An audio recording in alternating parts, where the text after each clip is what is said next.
Good evening and welcome to the fourth episode of the Pentland Triathlete Meet a Triathlete. Hope you've managed to see some of the previous recordings, but if this is the first, then welcome. The main reason for doing this, as we say every time, is to try and encourage folks coming along to join us here for the live recording. So for that, let's just say a quick hello to our live audience here tonight. We're a bit down on numbers, but it's fine because it's only been just over 2 weeks or 2.5 weeks since we were here last. Diaries and things like that meant we had a short turnaround for this one.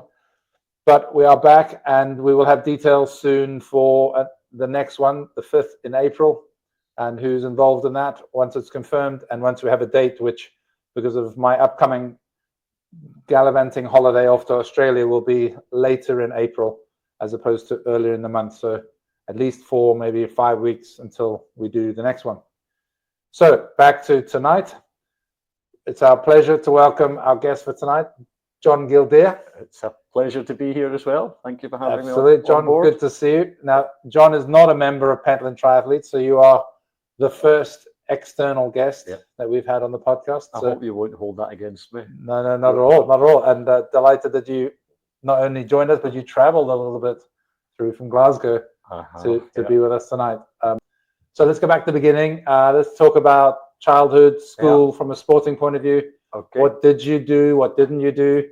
Okay. How active were you? It's quite an interesting connection for most of us who are in the later stages of our sporting lives. So how did it all begin in terms of childhood? Did you do any sports? Yeah, so we jump into the time machine. Okay, yeah. And go back in time. So back to school. No, I was skinny and sporty. I think it was rugby to start with. I was thinking about this, but unfortunately the teacher said when I got to about 12 or 13 that you're so small. I think it was the smallest boy in the whole year. You're going to get killed if you continue to play rugby. I think there was one in primary 7. The entire scrum landed on top of me, and my mate said afterwards, I basically had to be peeled out of the mud. This crying schoolboy. So there was no more rugby, and it was cross country running.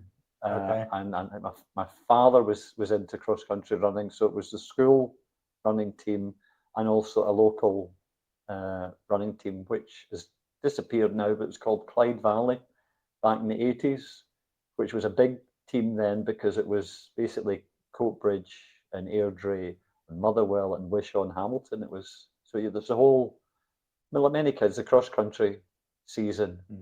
So what kind of age were you when this was starting? So from 10 all the way to 16. All right, okay. Running around muddy fields. Okay, and the peak of your achievements in the school cross-country running? We'd be going to the national championships every year, but I mean, I was not by any means some high-flying, as we will see later on this podcast. There's a theme here. Maybe if we're talking about percentiles, maybe the 66 or the percentiles, so 2/3 of the field would be in front of me, but I would be, not just 2/3 of the way through the field. But in percentiles of the population of boys of that age, you were pretty high up to be that. You're going to the national championships, and you're and maybe the high point was 16 in a half marathon in the middle of Donegal. Was actually winning it in an hour and a half.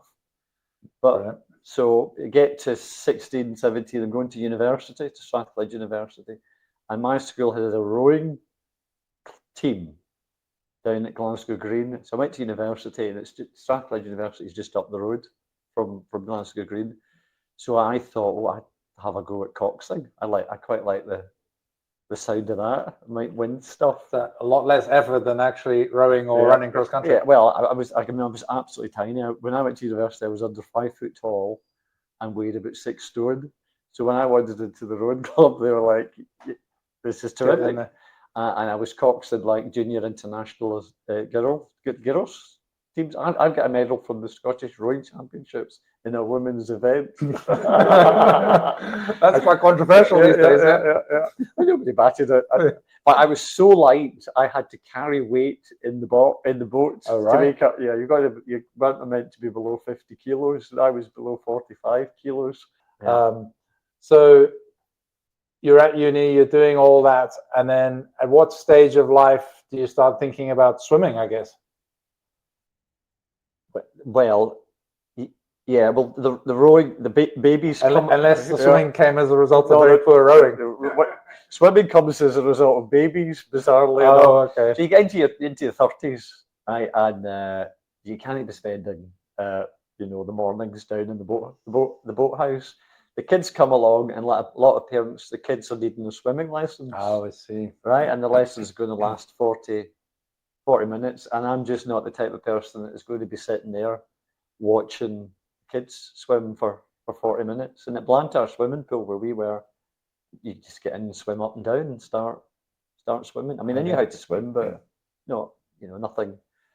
And I mean, I say all the time, I blame my parents for not at least kicking me off down to a swimming club when I was as a teenager. I mean, okay, they've done it with the running, and I think it's hardwired into your system. Whatever you do as a child and as a teenager, and even the rowing. I mean, people take it up in their 20s and sometimes they never get it. But, because I was doing it at 16, 17, it's natural how to. It doesn't look very difficult, but it's technically very demanding how to balance that boat. So anyway, I get into swimming. I kind of stop the rowing, and then one of the antenatal group, the dads, decide, why don't we all do the Glasgow half marathon? So with a couple of training sessions, we all set out to do it, and I come in, and it was like a bit of a blur. The miles, I haven't run since Basically, you did a couple of training sessions, a couple of training sessions, a half marathon in an hour and a half. Okay. Yeah, and I hadn't run really since I was a teenager. I mean, we were warming up for a run, but that was it. I remember the wives going, "Is that you in already?" And you're like, "Well, it was 250 out of 6,500 people." And then that's what, looking back now, and I kicked myself, like, you were so focused in your 20s on rowing. You should have, just out of nosiness, interest, what would I have achieved if you're not rowing all year round? Well, you are rowing. You'd end up, so focused on it. If I'd done a half marathon or something when I was like 26, 27, by the time I get to 35, I'm nowhere near as fit. I have exactly the same feeling about not discovering triathlon until my 40s. So yeah, I know the feeling. Talking of triathlon and multi-sports, one of the kind of stories that's relevant here is that you found a niche in 2 out of the 3, which many people know that I have done as well, and that's how you and I met. So, but how did you go from what you've talked about so far to putting swimming and running together? So I've got the running, and I've got the swimming, and I decide I'll do. There's the races at Loch Lomond every year, kind of big swims and that. Yeah. So, swimming races outdoors. Yeah. So I talked myself into doing a mile swim there, which was we're not natural swimmers. I think after 100 meters, you go down a ramp there and you swim past like the Waverley or some big paddles steamers, like 100 meters. I'm not sure the Waverley is on not the Waverley, but there's some kind of ship there. 100 meters in, you're absolutely shattered. And I think for the whole week afterwards, I was just physically ill. Your body said to you, "What have you just done to yourself?" But so that was just, I could do a swim, did a few of those, and I could run. So of course, let's try a triathlon. And I think they were running something down at Strathclyde Park, a novice event. Maybe that came first about the same time, because somebody at work lent me a swimsuit. So this must have come first. The swimsuit turned out to be a scuba suit, and it was only once I started swimming that I realised this was a scuba suit. because it completely filled up with water. So this was only about 300-meter swim, and it took me 11 minutes. I was just like dragging an anchor behind me. But anyway, so But that's why we do these races, to learn these lessons. yeah, and if you've ever swum in Strathclyde Park, please don't. It's black, murky, and I don't think they allow you to swim there anymore because it's just poisonous. But anyway, that got me into triathlon. So you say triathlon, and I know you well enough, but I've never heard anything about bicycles. So was this a triathlon with a bicycle? Yeah, there was a little 20k thing or 10k round. Okay, so a sprint track. Yeah. So I heard Kirsty say that she had some old bike to start with, and likewise, I think I get the cheapest possible bike out of. So I didn't know you'd done much triathlon because I've only known you in a triathlon. So when does the bike get kind of thrown out the back door? Well, as we all know, it's triathlon is bleeding hard, and what I was finding, of course, as I was coming off. So I'm coming from running. Running's my best event, but unfortunately, by the time you get to run in a triathlon, for a lot of people, your legs are completely blown. Yeah. And I'm like, this is not good. And I'm also, it's like, how much time can I devote to this? I'm not a cyclist, and people are out doing 3-4, goodness knows how many hours on the bike at the weekend. I've got a wife and kids here. I don't want a divorce. Not there's any suggestion there's a divorce. But then it's okay, Tanya. There's a divorce. So I was doing that for a number of years, and it's hard work. And then I noticed, so South Lanarkshire put on some kind of winter events, like a duathlon, and one of them was a aquathon relay, which was like a 300-meter, another tiny little swim, and maybe even on a 1,200-meter run. But coming out of the swim, I get the shock of my life that my legs still work.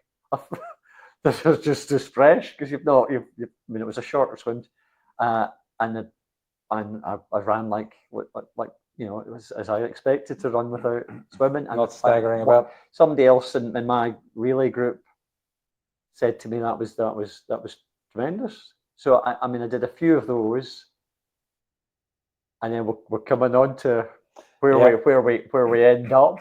But you're conscious of, from time to time, you see guys and girls in these GB one pieces, and you're like, oh wow, those people must be really good. They are really good. And I think I'd done a triathlon at Strathclyde Park, and you mentioned the other day with Kirsty's, there was an ETU event at Strathclyde Park. I don't know if maybe it's something to do with the Commonwealth Games, but I remember seeing them all there, racing up and down. I thought these people. There was a European Champs. Yeah, there was. In 2018. Yeah. So that was maybe on the Saturday, but then they just had an open thing on the Sunday, so we could go over the course and actually finish in the blue chute carpets with the ETU. So I knew that it was then. So before we get into that, let's just one last thing: multi-sports, 3 sports, and I think this is a not often talked about thing, which is worth talking about in terms of the 2-sport version. So either swim, run, like we're going to talk about more now, and for folks who aren't into running that much or got knee or ankle challenges after too many years of having too much fun. And I don't know too many people who've done aquabike, where you swim and jump on a bike and then that's it. But I think the wonderful thing about this multi-sport variations is that, and then of course there's all the cross tri and cross duathlons and so many different mixes that there's so many options for people to play with, that if you've got an issue with swimming or an issue with running or an issue with cycling, there's still loads to be done. And biathlon, well, that's totally different. And it's not shooting people with that. A gun for that. Yeah, exactly. And also, if they start thinking about 2 sports, I've seen innumerable times online that for swimming you need to do at least 4 swim sessions a week if you seriously think you want to improve. Now, if you're doing 3 sports a week, there's so much commitment to try and improve. Whereas if you go to 2 sports, you could get 4 swims in, I can easy enough, and you could get your 4 or 5 runs. There's enough. Yeah. You could dedicate yourself properly to 2 events. Exactly. Whereas, Yeah. So let's go back to you're at Strathclyde Park. You see the GB suits, and what's happening. Take us on the journey to what happened for you. Well, so I started doing a few aquathons, and I'm thinking I'm quite good at this. I'm not on a podium, but I'm now, I'm up towards the top in my age group, and I must have been looking for I don't know why, maybe at the World Triathlon website, just because they always have the the results from whatever the world's aquathon. There's a world aquathon. Who knew? There's a European aquathon, and looking through these results in your age group, and at the top, of course, you've got Jim, people in their 50s doing a 5K run in 17, 18 minutes, right, off a 1,000-meter swim. You're like, wow, these people are tremendous. But as you make your way down the list, you get down to the bottom, and I was gobsmacked to see that there's people in the British team that are doing 23, 24 minutes. And I'm thinking to myself, well, I could do part run in 20, 21 minutes. What's going on? What's going on here? Maybe I can have a go at this. And then I noticed, if you look even more into the GB website, it shows that there's minimum qualifying times. So again, I think for my age group, they were looking for a minimum time of 24 minutes. And I was like, this is maybe doable. I could get one of these credible suits and go away to Europe. And I think that the swim time was 14.5 minutes, which I could just get under. 750 or 1,000 for 750. Yeah. So I ended up doing, I think the crucial event was one in Stirling, where I was going to bring this in. Podiumed. I was going to bring this in later, but seeing as you bring it up, let's have a look at this. Yeah. This is it. So you have to look at the screen, and if people are listening in, we're looking at a picture of the Stirling aquathlon podium. Yeah. What's going on here? Well, you've won. I think I'm second. Yes, yeah. What on earth am I doing second? So I have to share the reason I wanted to put this up because, and I've told you about this before. But I'm actually quite embarrassed that what happened here was this is 2019, I think. Yeah, I think you're right. John and I hadn't met. We said hello very briefly here.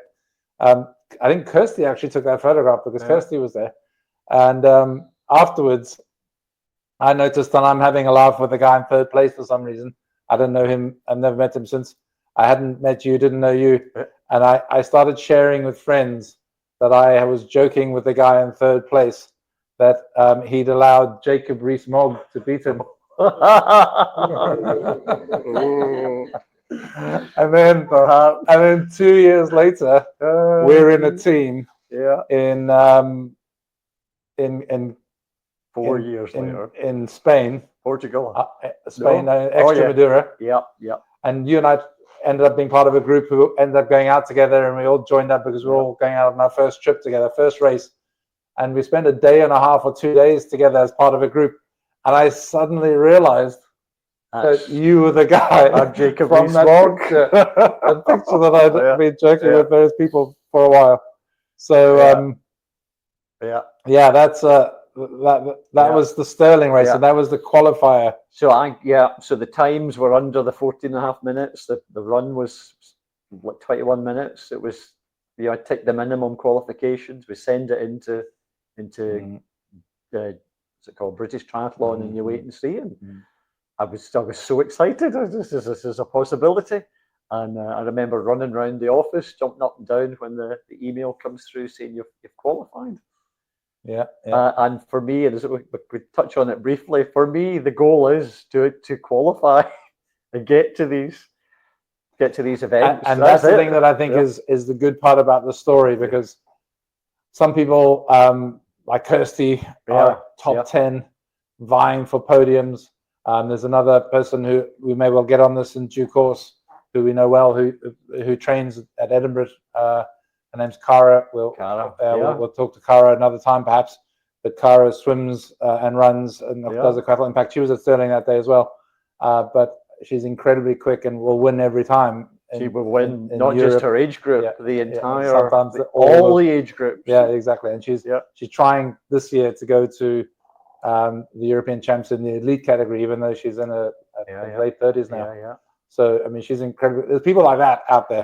Yeah. And then there's people like you, John. And I think there's such a positive story about what you get out of it, recognizing what you bring to it. Well, I've found since the last 5 years, it has absolutely gives me a focus every year to what I'm doing, because it'd be so easy just to beige, I'm just doing part runs. I'm just doing, with last week we did an aquathon in Glasgow.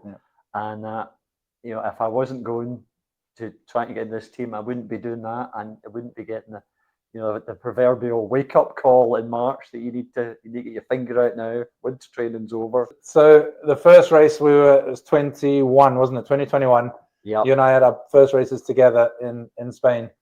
And how many have you done roughly since then? And how have you got on? I think I've done 5. And genuinely, half joking, but genuinely, my goal to do as best as I possibly can. And if that means not coming last, that would be pretty good. I haven't come last, but you've avoided that every time. You've achieved your goal. Yeah, absolutely. And I have a tremendous amount of fun on these events. We'll come to the same amount of fun in a second. I've noticed you get a little bit more competitive with yourself over the years. Am I picking that up correct? You were more relaxed than the first one. You're challenging yourself a little bit more each time. Is that right? I think so. Yeah. Certainly, and even changing age groups as well. Yeah. But then again, you turn up. Okay, you're in the next age group up, and it's depressing that the guys up the top are still. They're still incredible. Yeah. And the people in the age group above you are still 57, 58-year-olds cranking out a 17, 18 minute 5K off 1,000 meter swim. Yeah, I mean, that's right. Last year, I mean, everyone here knows from the club, last year when I managed by miraculously and delighted to win 55 to 59 sprint try British champs.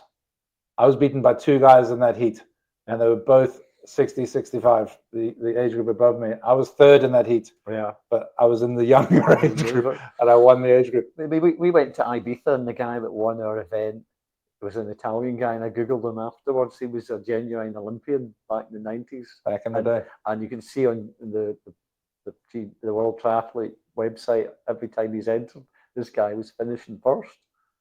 It's like, it was no way but that's what makes it. That what makes it fun, isn't it? Yeah, you're in with people like that. Yeah, and you're not going to beat them. No, but you're there. No, but you're raced. There are still people around you. The 17th, 18th, 19th. Yeah. And you're having fun. We certainly are having fun. So what's going on here, John? That's me. For those who are listening only, John is there with his GB polo shirt in Coimbra in Portugal. So here's a picture of you with a large fish. So tell us what's going on here. The fish was just lying there at the riverside. And I thought, well, this is too good an opportunity to take a photograph. And my 19-year-old daughter's still mortified that I picked it up, but good on her for taking a picture of it. So what actually happened here was, John, you arrived a day after the rest of us, I think. Yeah. Everyone had slightly different travel plans, and a few of us had got there earlier. And of course, there's lots of WhatsApp groups and Facebook groups for the team, and people started to notice a handful of dead fish in the water we were going to be swimming in. So in that picture behind you, you can see on the far side there's a bridge, and that was the start. And we swam up the other bank from left to right, across to where this John is, and then right to left along this side of the bank, back to the bridge and out. And people were spotting these dead fish. So this was becoming an increasingly kind of hyper subject on the various chat channels. John shows up 24 hours later. We don't even know that he's in town until this picture suddenly shows up on one of the main chat. And it was like, oh my God, John is here. And oh my God, what is he doing? But people were getting worked up, weren't they, about the water quality and were these fish dying? They were all just going crazy on the WhatsApp. But I think it turned out simply that this is where they come to spawn. And then they die there because there's a dam. There's a dam at the end. But heaven forbid you pick up a dead fish. Yeah. So John and his fun way to just take all the heat out of the subject, tried to show everyone that there was no harm in engaging with these fish. That they were absolutely kind of fine and peaceful. But I think that's the kind of fun that you've always brought to it, and the kind of attitude that has actually helped a lot of other people who are sometimes getting very hyper and very stressed. They can get very and you've always been just delighted to be there and very relaxed. Well, don't get me wrong, when the gun goes and we start the race, you're off. Absolutely, yeah. Giving it everything. I mean, in that race there, I ran past my box in transition because they all looked the same. And then when I came back, I was about to put my shoe on, and there's a top tip. There was a sock. Oh, that's right. There was a bleeding sock stuffed up the shoe. When you're packing your luggage, they all you put socks in it. So that, I mean, there was still maybe 20 seconds I lost messing about there, and the next two positions above me in the race, who were both GB athletes, were exactly 20 seconds in front of me, which would have been a tremendous race if I'd not had a stock stuffed in the shoe. And anyone can make that mistake. Because the very first one that we went to, I was thinking about this in darkest Spain. I saw the elites coming out, and there's a guy called Richard Varga, who you might have heard of. He's a big pal of the Brownlees and a tremendous swimmer. And I'm standing right there. He comes up in his wetsuit. He's whipping it off standing up. And as he's got one leg off, he falls flat on his butt and proceeds to take it off, sitting down.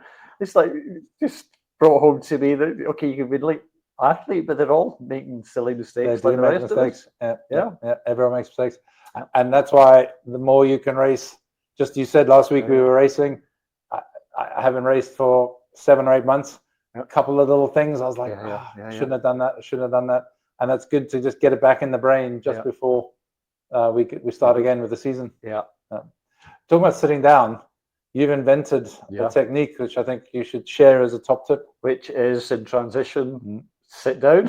Sit down, literally. If the pros can do it, then why not? Yeah, you can be wobbling away, standing up. I think at one of those Loch Lomond ones, I came out and was wobbling away, and there's there's a commentator was making remarks. Oh, is he going? Is he going to fall over? And I just sit down, and I can get that wetsuit off just as quick as standing up.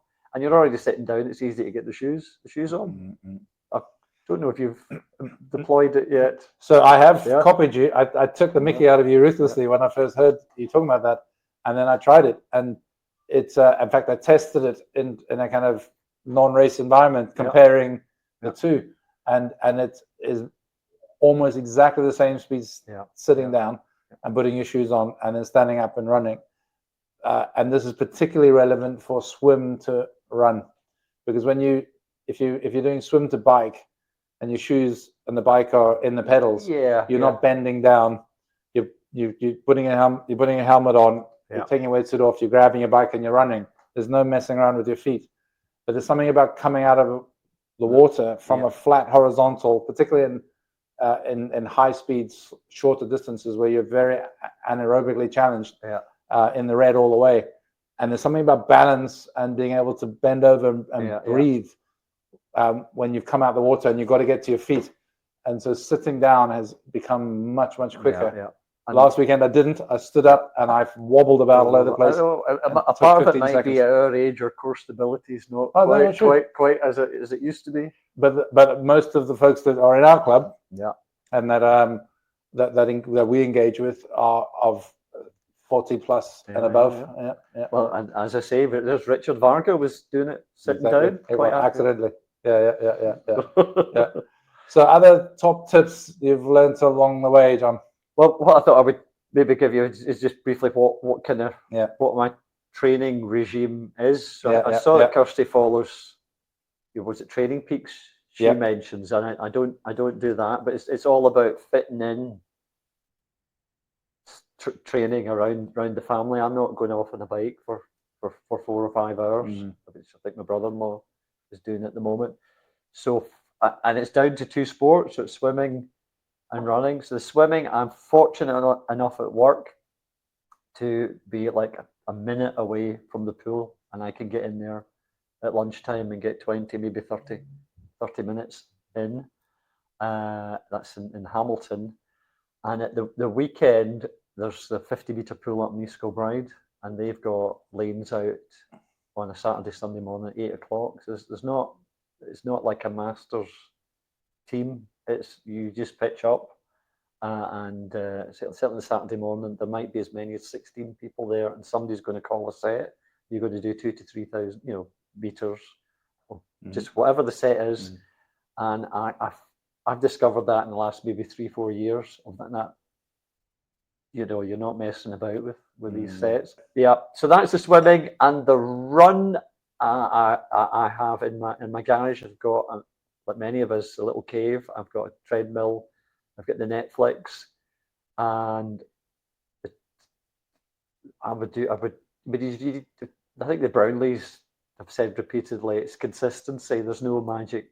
There's no magic set. You're doing something every day, or if you're not doing something, it's a rest day. Every day. So if I'm getting a swim in at lunchtime, at night time, whether 8 o'clock, the wife's watching the TV or whatever, we had her dinner, I'll go out and do half an hour, 40 minutes on the treadmill. How many days a week do you train? Training every day. Every day. Because you're a triathlete, but I'm not.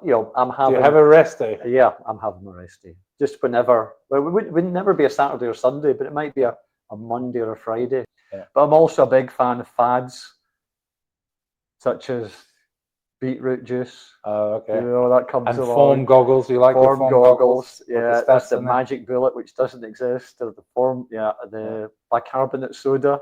Oh my goodness. You know that one? No. Well, apparently all the elite 400 meter, 800 meter runners are taking Anyone know bicarbonate that? soda. Bicarbonate soda. Lactate buffer. Yeah, they're all on it. Oh. Yeah. What do you do with it? Rub it into your forehead or? Oh yeah. Rub it I think into you drink it about 40 minutes or an hour before your race. But you don't throw up. But again, that makes you go a second faster over 800 meters, and then at our level, what we're going to do in a second. So before we finish, we do need to get to the question I like to ask towards the end with everyone, which is your best moment or highlight in multi-sport or triathlons, but also a low point. So let's do the low point first. Where was there some kind of disaster, or apart from your sock in the shoe, where we might describe it as a kind of bit of a low point? That was, I suppose the low point or realization was I went up to do a few years ago, is it the Scottish Triathlon Championships at Monarchy? Triathlon Championships. Yeah, triathlon, and then coming really towards the end of my age group there, and the run was horrific. You're coming off the bike and you're like, this is a hard sport. Why don't we try it? Aquathon. Just get rid of the bike. Get rid of the bike. I've got skinny legs. It's not happening. I mean, I'm 56. I haven't got 10 years to build up legs. Yeah. And what about best moments or highlights or exciting things that have happened? Open up that parcel with the GB tri-suit. All right. Tri-suit on it with your surname on it. Yeah. The whole GB thing is just an absolute blast from start to finish. In fact, my daughter's come to the last 2. Yeah. The younger daughter was complaining that she's not got to come to watch. Yeah. And my wife is now an ex-teacher, so she can come term time, is coming with us to Pamplona. So let's finish with plans for this year. Pamplona in May, which is May, what? Northern Spain. That'll be the European aquathons. Yeah.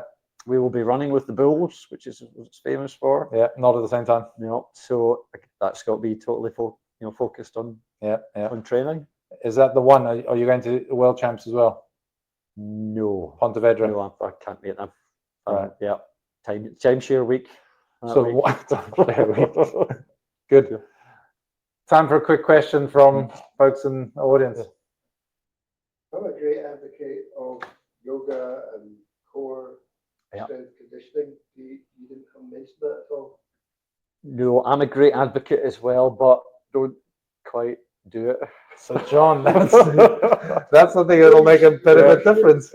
I know. Forget the I know. beetroot shot and the Yeah. bicarbonate soda. I do have on YouTube. There's it's an American lady, Shona Virtue, who does a tremendous half-an-hour yoga stretch for runners. That's maybe the extent of it, and I maybe do it from time to time. You watch it. I watch it and do Watch it. do the stretching at the same time. But you're spot on. We need to do more stretching. See, there you go, Yeah. John. Yeah. You know this. You've just been reminded of it here. Yeah.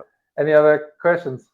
You mentioned your children, the two Yeah, girls you've got. yeah, so I got a have they taken up triathlon or that? Not triathlon, but the older one is who's in second year at Glasgow Uni, started rowing. Oh, okay. So a couple of weeks ago, we got dragged down to the rowing club, and Blast from the past. like, best part in 15 years, and you're starting to get itchy. It's like, we'll Trying to coach wanna get you, back. if you want to coach, if you want me to go out in the boat, Or a the wife too. So it's like, yeah, Yeah. we'll take you out in the boat. So, but no. The older daughter does she's a lifeguard at the same pool that I swim at. So occasionally she's in at lunchtime, and that's hysterical. You've just got to avoid being She- fished out by her one Yeah. day. I was doing- My oldest daughter's a lifeguard. She just criticises my swimming all the Yeah, time. They were all laughing away one day when I was doing tumble turns. So Good. not yet. No. Yeah. Anything else, Dave? Trained by numbers or trained by feel, or a bit of both? Bit of both. What I was thinking about. Yeah, perceived exertion. Yeah. I mean, it's all very well saying it, and again, I heard this from Kirsty. The training peak says you're going to do 1,000 meters at X. Like the body says no. So and yeah. So in fact, last year I did a bit of the Ingebrigtsen double threshold whole concept, which is where you're not doing any zone 4 or 5 hard lactate work, because the production of lactate, the current thinking is that's a shock to your system. It takes a lot to recover. So Ingebrigtsen, you could Google it, is you do double sessions in a day at your lactate threshold, which would be about just below 90% of your heart rate monitor, or comfortably hard. That was it. So you might go to the running track and do 3 8-minute pieces, comfortably hard. But these guys are also taking blood tests every time they stop to see if their lactate is over a certain limit. That's what we need to do at the club on Monday night. But you don't need to take you look at your heart rate monitor comfortably hard. Don't go over 9. Don't be big, controlled, deep breaths. I'm going to do that at spin. So when Frank's taking the spin, I can have an excuse. So that's enough. I'm done. My lactate. Yeah. What? Tell us about the foam goggles quickly. What do they do for you, indoor, outdoors? Quick question to finish with. The foam goggles were good because You need to explain what they are quickly. yeah. So foam goggles they've got a little bit inbuilt computer, and it will tell you, not quite in real time, but every 25 meters it'll tell you what your 100-meter pace was for that last 25 or last 50. So if you it's good for technique. It's tremendous for technique. If you want to swim a certain way for 50 meters and then and then maybe change it coming back, you could see what effect a change in your technique immediately has had on your scores. So it's numbers coming up on the goggle lens. The goggles, yeah. And then outdoors. Well, so Because I've not got a fancy watch. It's not really in the GPS. What about direction? Does it do direction? Well, the latest version has All right, has but not the directions. one you've got. No. John, actually, that sums up you for me. Yeah. That's a brilliant way to finish. Thank you so much for coming all the way through and joining us. And Yep. thanks for the folks that have joined us here. We'll be back in April. We'll let you know who that's going to be. We've got 2 people in mind. We'll just work out how that's going to pan out, and we'll announce it in a normal way. But once again, John, thank you so much. Folks, thanks for coming. Talk to you all soon. Cheers, bye-bye.